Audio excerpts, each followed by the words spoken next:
उपस्थित मेरी बहनें, सबसे पहले तो आप सभी को नमस्कार और मेरा प्रणाम पहुंचे।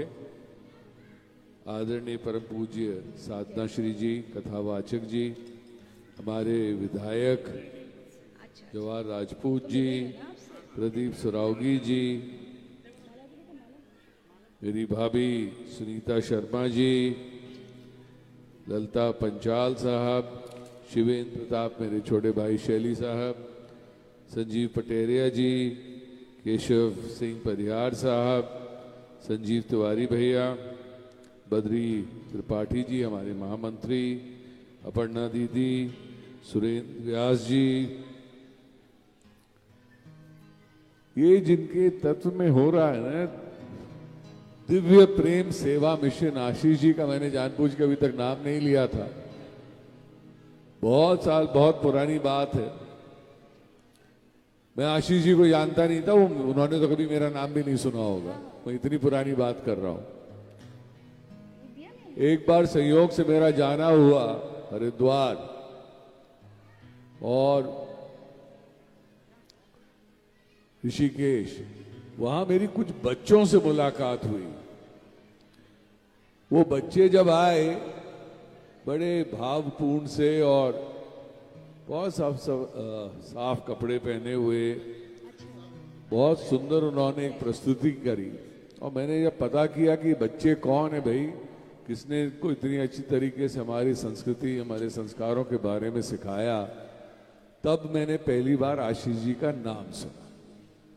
और तब से ही मैं उनसे इतना प्रभावित हुआ हूं कि आशीष भैया जैसे लोग बहुत कम मिलते हैं दुनिया में, जो अनाथ बालकों को, बच्चियों को आगे ऐसे बढ़ाते हैं।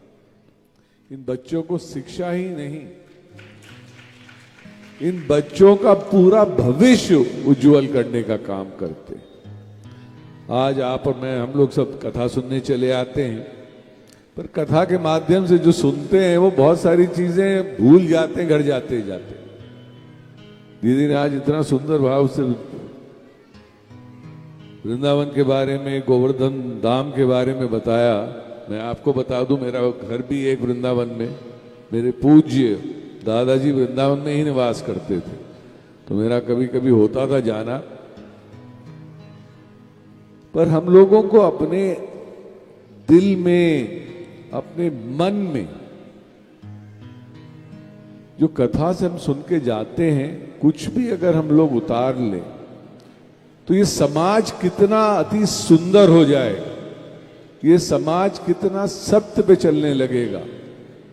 हम लोग रोज ही चले जाते हैं, और मैं तो विशेष रूप से जितने नेतागण हैं उनसे भी आग्रह करता रहता हूं कि भैया कुछ तो सत्य बोल लो। आप लोगों से आग्रह ये करूंगा कि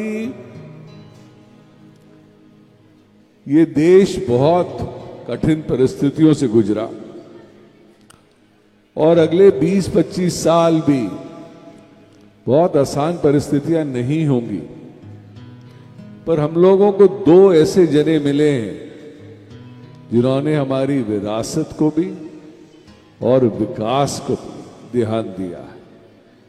आज जो हमारी विरासत है, सनातन धर्म है, हमारे संस्कार हैं, यही एक चीज है जो भारत माता को एक सुंदर माला में पिरोती है, और बिना विकास के आगे काम नहीं हो पाता।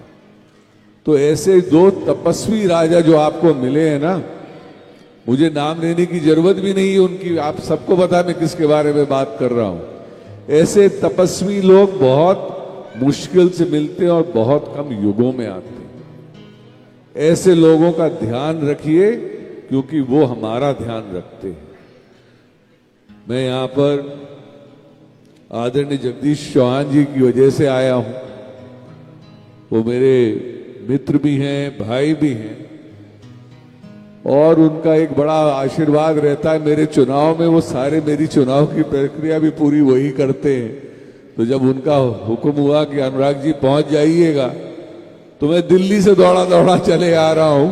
दिल्ली में मेरा सत्र चालू है, एक दिन की छुट्टी मिलती, अवकाश मिलता है, मैं भागे भागे आया। मैंने मेरी जगदीश भाई साहब, कुरेठा आने का मेरा कभी सौभाग्य नहीं हुआ, आपके बहाने से कुनेठा के लोगों के भी दर्शन हो जाएंगे और मैं सभी को प्रणाम कर सकूंगा। और फिर से मैं आदरणीय कथावाचक जी को, जितने भी लोग यहाँ पर उपस्थित हैं और जिन लोगों ने, अरे जो संगीतकार भी, भैया बहुत ही सुंदर भजन थे, बहुत अच्छा लगा आपकी वाणी सुनकर। जितने भी लोग यहाँ की व्यवस्था में लगे हैं, आप सब प्रभु के काम आ रहे हैं, आप सब प्रभु की सेवा कर रहे हैं। इन्हीं शब्दों के साथ आप सबको